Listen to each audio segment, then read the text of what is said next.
بيبدأ الفيلم مع بنت اسمها يوري وهي بتدخل المكتبة وبتتصفح يوري في كتاب بيحكي عن تاريخ الجزيرة اللي هي عايشة فيها، وبنعرف إن يوري عايشة في جزيرة بعيدة بتطل على البحر الأسود. وبتقول لنا يوري إن الجزيرة دي بيعيش حواليها حيوانات مفترسة زي الدببة والذئاب، ده غير إن في نوع غريب من القرود بيعيش في الغابات القريبة من الجزيرة، والقرود دي بتمثل خطر شديد جدا على البشر. وبتفتح وقتها يوري كتاب بيحكي عن أسطورة القرود، وبيظهر إن يوري عايزة تعرف معلومات أكتر عن القرود، لأن ماكسيم أبو يوري بيتهم القرود إن هم السبب في هروب داشا أم يوري من البيت. وساعتها بتكتشف يوري إن البشر بيعتبروا القرود أعداء ليهم من زمان، وإن هم السبب في موت الحيوانات اللي هم بيربوها. وبالليل بنلاقي ماكسيم واخد معاه يوري ومجموعة من أطفال الجزيرة في عربيته، وبيكون واضح إن كلهم معاهم أسلحة، وده لأن هم رايحين الغابة علشان يتخلصوا من القرود اللي فيها. وأول ما بيوصلوا بيطلب ماكسيم من الولاد إن هم يستخبوا بين الأشجار،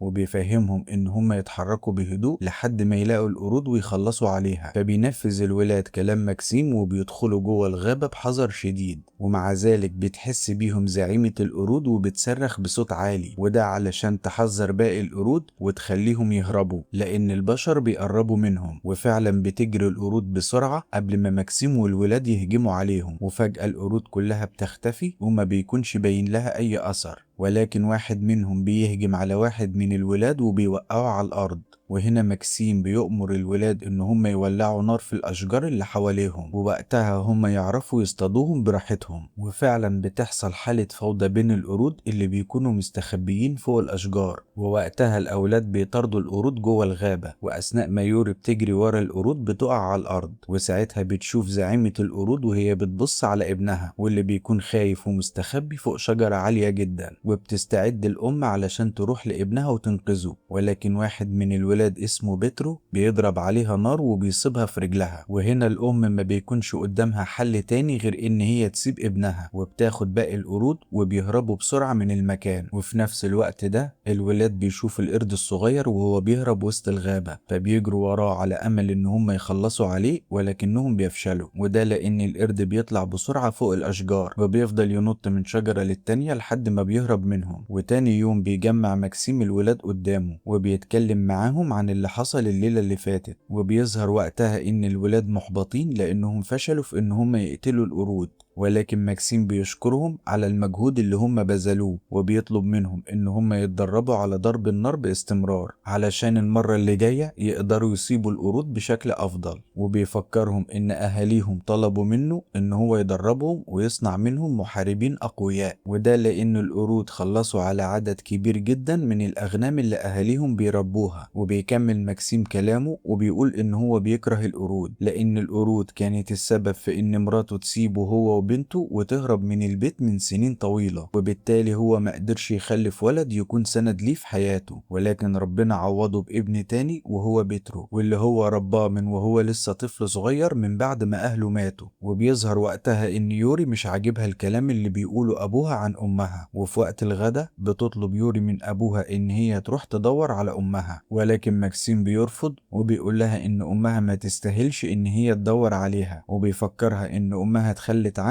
وسابتهم وهربت. ولكن يوري بتكون مصممة على رأيها، وده لان هي مش مصدقة ان امها تكون اتخلت عنها بالسهولة دي. فبيزعق لها ماكسيم وبيطلب منها ان هي ما تتكلمش في الموضوع ده مرة تانية، وبيطلب منها ان هي تروح الغابة وتبص على الافخاخ اللي هم عملوها هناك على امل ان هي تلاقي قرد يكون وقع في فخ منهم. فبتتضايق يوري وبتسيبه وتمشي وهي متعصبة. ولما بتوصل يوري للغابة بتلاقي القرد الصغير مستخبي تحت شجرة كبيرة، وبتكتشف ساعتها انه وقع في فخ من اللي موجودين في الغابة. فبتحاول يوري ان هي تقرب منه علشان تساعده، ولكن القرد بيخاف منها وبيفضل يصرخ علشان يخليها تبعد عنه. فبتمسك يوري فرع شجرة وبتقرب منه بهدوء لحد ما بتقدر ان هي تحرره من الفخ اللي ماسك في رجله، وساعتها القرد بيسيبها وبيجري بسرعة. وللأسف ما بيقدرش يكمل في طريقه وبيقع على الأرض لأن رجله بتكون مصابة. فبتقرب منه يوري وبتقوله إن هي مش هتأذيه، وبيظهر وقتها إن القرد فهم كلامها. وبعدها يوري بترجع للبيت ومعاها القرد، وبتراقب أبوها من بره البيت وبتلاقيه نايم، فبتقدر إن هي تتسلل لأوضتها من غير ما يحس بيها. وبعدها بتطلع القرد من شنطتها وبتحاول إن هي تعالج رجله المصابة، ولكن القرد بيكون خايف وما بيكونش عايزها تقرب منه. فبتستخدم يوري حيلة ذكية وبتلبس طقم أسنان لعبة بيكون ليه أنياب،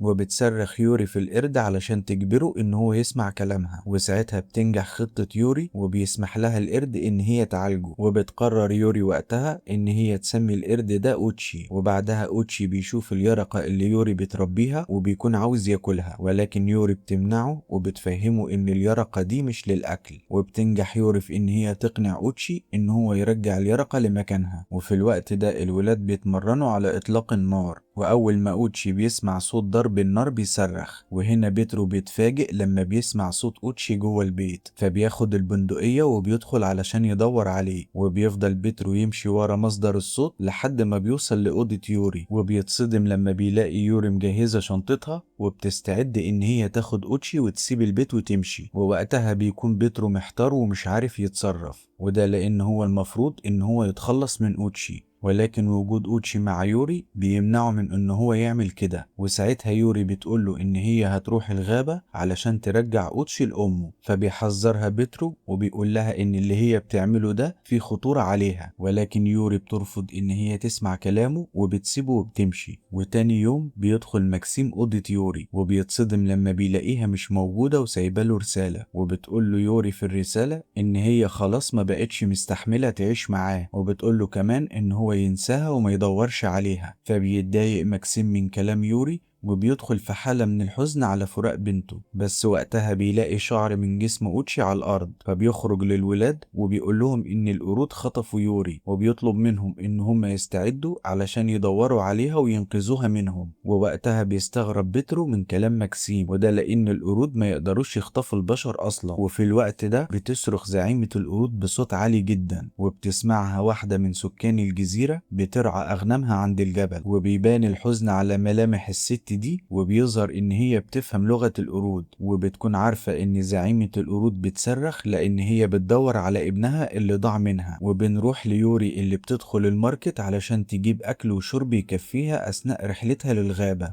وفي الوقت ده بيخرج أوتشي من الشنطة وبياخد بيضة علشان ياكلها، ولكن واحدة من الموجودين بتشوفه وبتصرخ بصوت عالي جدا. وهنا الكاشير بيمسك البندقية وبيروح يدور على أوتشي علشان يخلص عليه. وفي اللحظة دي بتكون يوري مستخبية مع أوتشي جوه التلاجة، وبتكون يوري حاطة ايدها على بق أوتشي، وده علشان تمنعه من ان هو يعمل اي صوت ومحدش يعرف مكانهم. ولكن أوتشي بيكون خايف ومرعوب وبيعضها في ايدها، وعلى الرغم ان العضة بتكون مؤلمة جدا ولكن يوري بتستحمل الألم وبتاخد أوتشي وبتجري بسرعة، وبتقدر ان هي تهرب من الماركت قبل ما حد يأذي أوتشي. وبعدها بتجري على عربية بتكون واقفة قدام الماركت وبتركبها وبتسوقها بسرعة وبتهرب من المكان. ووقتها بيبص أوتشي على ايد يوري وبيلاقيها ورمت، فبيبص ليوري وبيظهر ان هو حاسس بالذنب. فبتطمنه يوري وبتقوله ان هي مش زعلانة منه، وبتعرفه ان هو عمل كده علشان كان خايف مش اكتر. وفجأة العربية بتعطل بيهم وبيخبطوا في عمود كهرباء على الطريق. وفي الوقت ده بيكون ماكسيم واخد الولاد في عربيته ورايحين يدوروا على يوري. وبيتفاجئ ماكسيم لما بيلاقي الشرطة قدامه وبيفتشوا العربية اللي كانت راكباها يوري. وساعتها ضابط الشرطة بيلاقي طقم الأسنان بتاع يوري جوه العربية، فبيفهم ماكسيم إن يوري كانت راكبة العربية دي. وجوه الغابة بنلاقي أوتشي بيشرب من بركة مية، أما يوري فبتحط إيدها في المية بحيث إن اليرقات اللي جواها تعالج جرح إيدها. ولكن بعد لحظات جرح يوري بيورم أكتر. وهنا أوتشي بيمسك حشرة وبيقدمها ليوري علشان تاكلها، وبتتفاجئ يوري لما بتلاقي نفسها فاهمة كلام أوتشي، وبتفتكر ساعتها ان العضة هي السبب، فبتحاول يوري ان هي تتكلم مع اوتشي علشان تتأكد، وبتتصدم لما بتلاقي نفسها بتتكلم بنفس الطريقة اللي بيتكلم بيها اوتشي بالظبط. فبتتبسط يوري لان هي قدرت تتواصل مع اوتشي بسهولة، وبتفضل تجري وتتنطط من كتر الفرحة. وللأسف بتقع جوه فخ نصبه اهل الجزيرة علشان يصطادوا القرود، وهنا بيزعل اوتشي على يوري لما بيشوفها واقعة جوه الفخ ومغمى عليها. وفي مكان تاني بنلاقي ماكسيم والولاد اللي معاه بيتتبعوا اثار يوري وبيمشوا وراها، وبنرجع ليوري اللي بتكون لسه مغمى عليها جوه الفخ. وساعتها بتيجي الست دي وبتشيلها على كتفها وبتروح بيها على الكوخ اللي هي عايشة فيه. وبعد شوية وقت بتفوق يوري وبتتفاجئ لما بتشوف الست دي قدامها، وبنعرف هنا ان الست دي تبقى هي داشا ام يوري. والغريب ان يوري مش بتهتم ان هي لقت امها اللي بتدور عليها من سنين، وبتهتم ان هي تسأل عن اوتشي، ولكن داشا بترفض ان هي تجاوب على سؤالها، وده لان هي بتكون مهتمة ان هي تعالج الجرح اللي في ايدها. وبنلاحظ وقتها ان داشا اصطادت خفاش، وبتقول ليوري ان جلد الخفاش هو العلاج المناسب لعضة القرود. فبتقول لها يوري ان العضة خلتها تقدر تتواصل مع اوتشي وتفهم لغته، ولكن داشا بتقول لها ان الكلام ده غلط، وبتعرفها ان هي اللي علمتها لغة القرود من وهي لسه طفلة صغيرة. وعلشان تصدق كلامها بتمسك الناي وبتعزف موسيقى، والموسيقى دي نغماتها بتكون زي لغة اوتشي بالظبط. فبتسألها يوري وقتها عن السبب اللي خلاها تسيبها وتهرب، فبتقول لها داشا ان ابوها هو اللي طردها من البيت ومنعها من ان هي تشوفها، وفجأة بتحقنها بحقنة علشان جرحها يخف. تاني يوم بتصحى يوري من النوم على صوت نغمات الناي، فبتنزل للبدروم وبتشوف امها وهي بتعزف لحن معين. فبتقول لها يوري ان هي سمعت اللحن ده قبل كده، فبتفهمها داشا ان اللحن ده هي عملته بعد ما سمعت اصوات القرود لفترة طويلة. وهنا بتتفاجئ يوري ان امها تعرف معلومات كتير جدا عن القرود اللي موجودين على الجزيرة. فبتقول لها داشا ان القرود بتتواصل من خلال المشاعر اللي هم بيحسوا بيها. وساعتها بتلاحظ يوري ان في خريطة متعلقة على الجدار، والخريطة دي بيكون فيها علامات حمراء بتحدد المكان اللي بيعيش فيه قبيلة القرود جوه الغابة. فبتقول يوري لأمها ان هي هتخرج علشان تدور على اوتشي وترجعه لأمه، ولكن داشا بتقول لها ان ده هيكون خطر عليها وعلى اوتشي نفسه، لان امه اول ما هتشم ريحته هتكتشف ان هو تعامل مع البشر وممكن تموته. وبالرغم من تحذير داشا ولكن يوري بتصمم على رأيها، وبتقول لها ان اوتشي صاحبها وهي مش هتتخلى عنه مهما حصل. وبتكون يوري مصممة على رأيها لدرجة ان هي بتتعصب على امها وبتسيبها وبتمشي. وبعد شوية وقت ماكسيم بيوصل بعربيته للكوخ بتاع داشا، واول ما بيدخل بيفرح لما بيشوف داشا قدامه، وبيقول لها ان هو افتقدها بشكل كبير جدا طول الفترة اللي فاتت. ولكن داشا ما بتصدقش كلامه، وبتفكره ان هو اتخلى عنها زمان لما القرود عضتها، وبتقوله ان هي كان ممكن تعالج نفسها، ولكن هو صمم يقطع لها ايدها المصابة وسابها تعيش بعاهة مستديمة بقية عمرها. ده غير ان هو طردها من البيت وحرمها من بنتها الوحيدة. فبيعرفها ماكسيم ان يوري اختفت وهو بيدور عليها، فبتقوله داشا ان هي لقيتها في الغابة وعالجتها، ولكن يوري صممت ان هي تسيبها وتمشي. وهنا بيتعصب ماكسيم على داشا وبيتهمها ان هي السبب في ضياع بنتهم، ووقتها بتحصل بينهم خناقة كبيرة جدا. واول ما بيخرجوا بره الكوخ بيرفع الولاد اسلحتهم على داشا، وفي اللحظة دي بيترو بيبلغ ماكسيم ان هو لقى خريطة في البيت. فبيفرح ماكسيم لما بيشوف الخريطة، وده لانهم وصلوا اخيرا لمكان القرود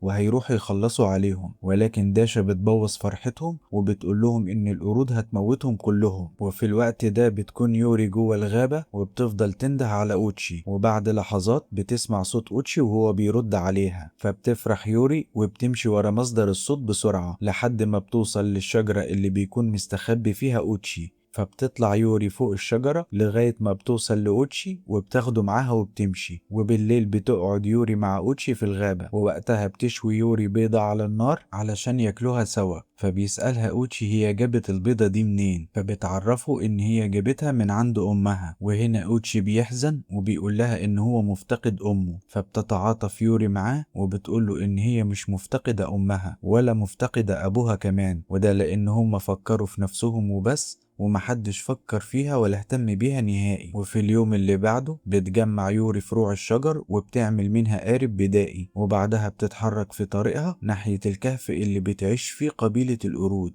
ولكن يوري بتتفاجئ ان ابوها والولاد اللي معاه بيشوفوها، فبتتوتر جدا وبتحاول ان هي تهرب منهم بسرعة، وللأسف بتخبط في صخرة كبيرة وبتقع هي وأوتشي في النهر. بس يوري بتعوم بكل قوتها وبترجع لأوتشي مرة تانية، ووقتها بتقف مع أوتشي فوق صخرة عالية وبتبص على أبوها والولاد اللي معاه. وهنا ماكسيم بيحاول إن هو يطمن يوري وبيقول لها إن هو مش ناوي يأذيها، وبيطلب منها تستناه لحد ما يجي ينقذها. ولكن يوري بترفض إن هي تسمع كلامه، وبتاخد أوتشي وبتدخل جوه كهف القرود بسرعة. فبيقرر ماكسيم إن هو يروح ورا أوتشي علشان يساعدها، وبيطلب من الولاد اللي معاه إن هم يستنوه لحد ما يرجع. وبيدخل بعدها جوه الكهف وبيفضل يدور على يوري، وأثناء ما بيكون في طريقه بيقع على الأرض ورجله بتتحشر بين الأشجار اللي جوه الكهف. فبينده ماكسيم على يوري علشان تنقذه، ولما بتسمعه يوري بتروح له علشان تساعده. وهنا أوتشي بيقرب من ماكسيم وبيظهر إن هو متعاطف معاه، وساعتها ماكسيم بيفهم إن هو كان واخد فكرة غلط عن القرود، فبيحط إيده على أوتشي وبيطبطب عليه. وبعدها يوري بتقدر إن هي تحرر رجل ماكسيم وبتسيبه وبتكمل في طريقها. وبتتفاجئ يوري لما بتوصل عند قبيلة القرود، وده لأن المكان كبير جدا ومليان بالأشجار والنباتات الجميلة. ولما بيدخل وراها ماكسيم بينبهر باللي هو بيشوفه. وهنا بتظهر زعيمة القرود وبتكون متضايقة إن يوري شايلة ابنها، ولكن يوري بتنزل في المية بهدوء وبتتحرك ناحية الأم علشان تسلمها أوتشي. وفجأة بيظهر الولاد اللي ما سمعوش كلام ماكسيم وراحوا وراه، وبيصوب واحد منهم السلاح على زعيمة القرود وبيضرب عليها نار. ولحسن الحظ إن هو بيفشل في إصابتها، وهنا بيتدخل بيترو وبيمنع الولد ده إن هو يضرب نار مرة تانية. ولكن وقتها قبيلة القرود كلها بتجيلهم حالة من الخوف وبيفضلوا يصرخوا بصوت عالي جدا. وهنا بتظهر داشا وبتعزف بالناي اللي معاها، وأول ما القرود بيسمعوا الموسيقى بيهدوا وبيطمنوا. ووقتها بتتفاجئ يوري لما بتلاقي أبوها بيشيلها وبيقربها من زعيمة القرود.